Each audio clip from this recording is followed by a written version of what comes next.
Olá, Emília, e a todas as pessoas que nos assistem agora. Hoje nós vamos falar sobre o orçamento da saúde para 2023. O que o governo de Jair Bolsonaro deixará para o governo Lula nesta área? Para falar sobre o assunto, recebemos hoje Getúlio Vargas Júnior, que é coordenador da Comissão Intersetorial de Orçamento do Conselho Nacional de Saúde.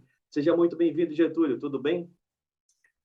Tudo, grande prazer estar aqui na TVT, grande aliada aí da democracia. A gente entende que é fundamental sempre estar fortalecendo veículos como a TVT e que, aliás, o Conselho Nacional de Saúde, né, seja através do Fernando Pigato, presidente, ou através das diversas comissões do Conselho, está sempre aqui na TVT podendo explicar aquilo que os grandes veículos muitas vezes não demonstram, não reforçam, né?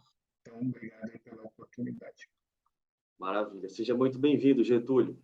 Vamos falar um pouco sobre orçamento da saúde, né? O que é que o governo Bolsonaro deixará de herança aí, né, dentro do orçamento da saúde para o próximo governo, né? O que é que nós podemos esperar para 2023?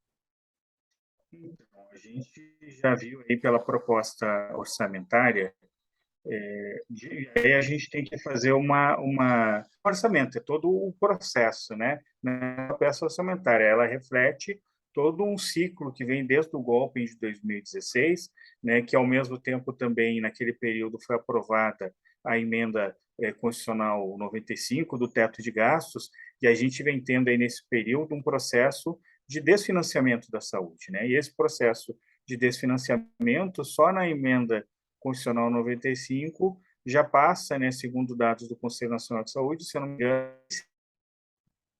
ou seja, era para ter a mais um orçamento, aproximadamente 97 bilhões que a gente perdeu só com a EC 95.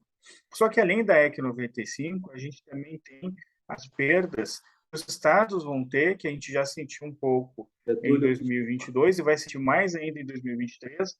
Getúlio, Getúlio, Deu uma travadinha de novo? travou, congelou de novo aqui. Na hora que você falou Ok. da emenda constitucional 95, congelou, travou, mas agora voltou. Você pode retomar Ah, daqui a pouco, por favor? claro. Então, a emenda constitucional 95 tirou já esses são dados, a 7 bilhões de reais do orçamento da saúde.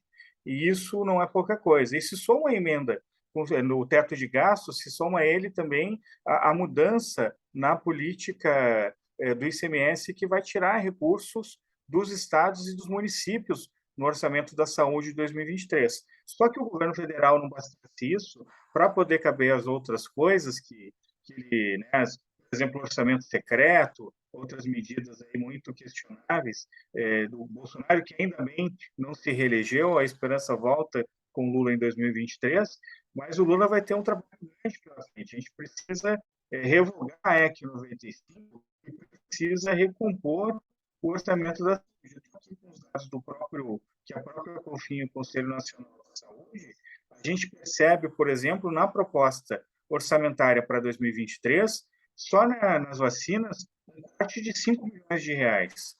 Só nos programas de atenção básica, 3,9 bilhões de reais. Na formação e provisão de profissionais na atenção primária à saúde, mais de 2,3 bilhões de reais. Na própria vigilância e saúde, que foi fundamental no enfrentamento da pandemia, 1,5 bilhão de reais de cortes. Farmácia popular, fundamental para tantas pessoas que não têm, né, condições de ir na farmácia buscar os seus medicamentos, que vem sendo desestruturada, 1,2 bilhões de reais de orçamento cortados. E na atenção especializada, mais de 350 milhões de reais, ou seja, na saúde indígena, né, quase 1 bilhão de reais. A gente, inclusive, o Conselho Nacional de Saúde lançou a campanha, né, contra os cortes do orçamento da saúde para 2023 e perguntando cadê o para o SUS, né?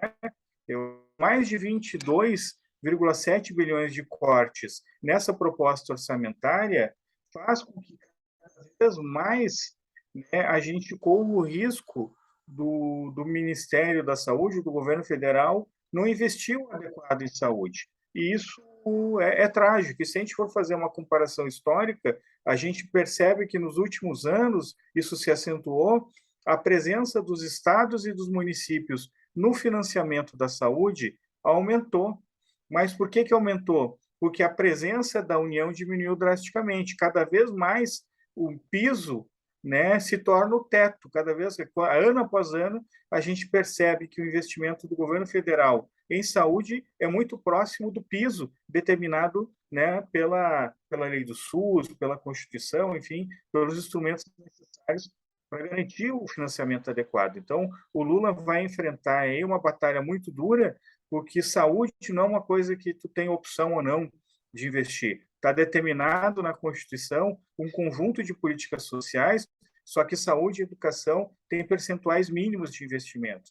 Só que saúde não é gasto na nossa visão. Saúde é investimento, então a gente precisa, não o piso, a gente precisa de investimento adequado para que os 70% da população, aproximadamente, que só tem o SUS como plano de saúde, tenha esse atendimento necessário. E mesmo esses 30% que dizem que não usam o SUS, usam, seja na vigilância, seja na água, seja na comida, né, em todas as ações transversais que o SUS tem. Então, para nós é um momento, né, de esperança com o Lula presidente, mas ao mesmo tempo muito preocupante, porque precisa ter correlação de forças no Congresso Nacional, precisa revogar a EC 95 para que a gente possa garantir, né, a recomposição, ainda no processo de tramitação orçamentária, do orçamento para a saúde, né, e para as políticas sociais. Então, a gente já está pressionando, conversando, dialogando com o STF, a gente dialoga desde de 2016 sobre a constitucionalidade,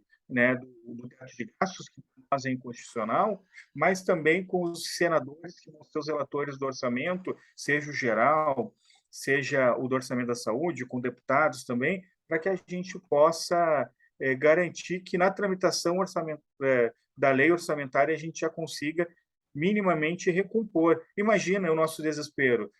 Há 2 anos atrás, o Conselho Nacional de Saúde fez uma petição pública para que a gente pudesse aumentar o orçamento da saúde e repetir minimamente o orçamento do primeiro ano de emergência sanitária. Agora a gente está indo para o debate da tramitação de uma lei orçamentária, querendo recompor corte de mais de 22 bilhões no orçamento. Então, uma inversão de valores totais que reflete um pouco do que vive o Brasil nesse último período. Túlio, vamos especificar um pouco algumas coisas que você trouxe aí, algumas informações, né? Uma delas é a saúde indígena, né? Você mencionou da população que não tem acesso a plano de saúde. A gente entende que a grande parcela da população indígena não tem acesso a plano de saúde. Qual o efeito desse corte na população indígena especificamente? Então, vamos imaginar, que imagina o pessoal que viva mais isolado, né? Eu posso dar o relato, por exemplo, não tem diretamente relação com o Conselho de Saúde, mas estava numa missão contra despejos em Manaus. Então, a gente chegou em Manaus, foi ver a situação daquelas comunidades que estavam ameaçadas de despejos. Eles lá vivem uma espécie de limbo, né? Eles não são nem atendidos pelas autoridades indígenas, que deveriam tratar deles do governo federal, nem estaduais, e quando chegam na cidade eles não são atendidos porque eles são indígenas, então a responsabilidade não é necessariamente da prefeitura na narrativa deles, mas eles são cidadãos e o SUS é universal. Então, quando tu não faz o atendimento adequado dos indígenas, né, no local em que eles moram, tu faz com que eles tenham que se deslocar para a cidade. E ali eles também não vão ter o atendimento adequado, porque não tem saúde da família, porque não estão muitas vezes estruturados, porque às vezes as unidades básicas de onde eles vão residir não estão preparadas para isso. Então, tu acaba gerando todo um efeito cascata, todo um ciclo vicioso que tu precariza a saúde dos outros e não garante o atendimento indígena. Então, isso se reflete em medicamentos, isso se reflete na chegada de médicos, né? A gente percebe que muitos desses programas eles são transversais. Então, quando tu fragiliza a farmácia popular, tu também está fragilizando o acesso dos quilombolas, dos ribeirinhos, dos indígenas, para que eles tenham acesso ao medicamento. Porque se tu já não tem no centro da cidade, perto da farmácia, perto do local que distribui os medicamentos, imagina chegar lá na ponta, né? Então a gente percebe assim que esses cortes, é muito difícil dizer, olha, o efeito só com um. Esse efeito é coletivo, mas com certeza, os setores mais vulnerabilizados acabam sofrendo mais. A gente percebeu, por exemplo, que nos últimos anos os programas de saúde da mulher foram esvaziados. Os programas de equidade da saúde da população negra foram programas também que foram esvaziados, que dificultaram acesso, que muitas vezes não investiram aquilo. E às vezes eu tenho um outro problema. Às vezes tu tem o orçamento, mas por falta de vontade política de tocar determinados programas, o orçamento fica lá e passa o ano, o exercício, e ele não é executado. Então, a gente tem tido muito trabalho no Conselho Nacional de Saúde de garantir, de fiscalizar, para que esses recursos que entram no orçamento também sejam, que é outra batalha, né? A primeira batalha é garantir o recurso no orçamento. A segunda batalha é fazer um processo de fiscalização, de monitoramento, para que o exercício fiscal, para que o relatório anual de gestão, que tem que ser votado anualmente pelos conselhos de saúde nas suas esferas, o Conselho Nacional, o do Governo Federal, os conselhos estaduais e os municipais dos governos estaduais e das prefeituras, esses relatórios anuais de gestão, todos os do governo Bolsonaro, foram rejeitados, porque a gente percebe que muitas vezes tu até conseguiu atingir o piso. Mas, primeiro, o que a gente tem que avaliar não é se atingiu ou não o piso, é se todo mundo, todos os programas e ações apontados pelas conferências, se lá na ponta a saúde está chegando. Infelizmente, durante o governo Bolsonaro, o Conselho Nacional de Saúde rejeitou todos esses relatórios porque compreendeu, né, concluindo, que qualitativamente e quantitativamente o governo federal não atendeu às expectativas do Conselho Nacional de Saúde. Você citou a questão aí da saúde da mulher, da saúde da população negra, e queria trazer um outro tópico aqui, né? O Brasil enfrentou uma pandemia durante o governo Bolsonaro, né? E o tema da vacina foi muito importante para conseguir vencer o vírus, né? Mas, segundo divulgado pelo próprio Conselho Nacional de Saúde, os recursos para o setor de imunizações também foram cortados, né? O que é que nós podemos esperar nesse setor de imunizações a partir de agora, com o que foi deixado aí no orçamento pelo governo Bolsonaro? Então, a gente percebeu que a Covid foi. Olha, não fosse o SUS, né, a gente enfrentou da pior maneira possível, o governo federal enfrentou da pior maneira a Covid. A tragédia de 700 mil vidas ceifadas pela pandemia só não foi maior graças aos nossos verdadeiros heróis que não usam capa, que são os profissionais da saúde, né? Esses daí foram que se arriscaram para salvar milhares de vidas, e não fosse o SUS, essa estrutura não teria conseguido salvar tantas vidas, né? Assim como perdemos 700 mil vidas, milhões de vidas foram salvas pelo SUS e pelo papel que ele cumpre. E a gente sabe que a imunização foi o que estancou, né, o número de vidas perdidas pela Covid.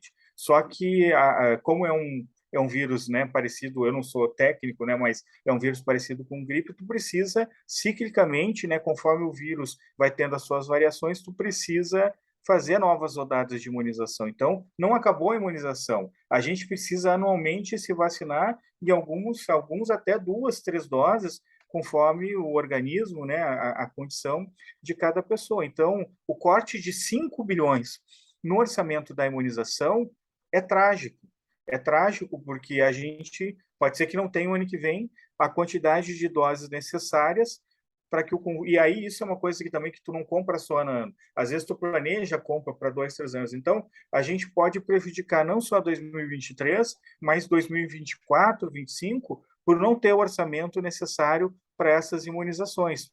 E além disso, o Brasil sempre foi referência no Programa Nacional de Imunização, PNI, e a gente tinha índices muito altos de imunização da nossa população para diversas doenças que já tinham sido até erradicadas no Brasil, né? Então, como poliomielite, doenças que estão ameaçando voltar. Então, além da vacina para o enfrentamento da Covid, é o conjunto de vacinas para outras doenças que precisam ser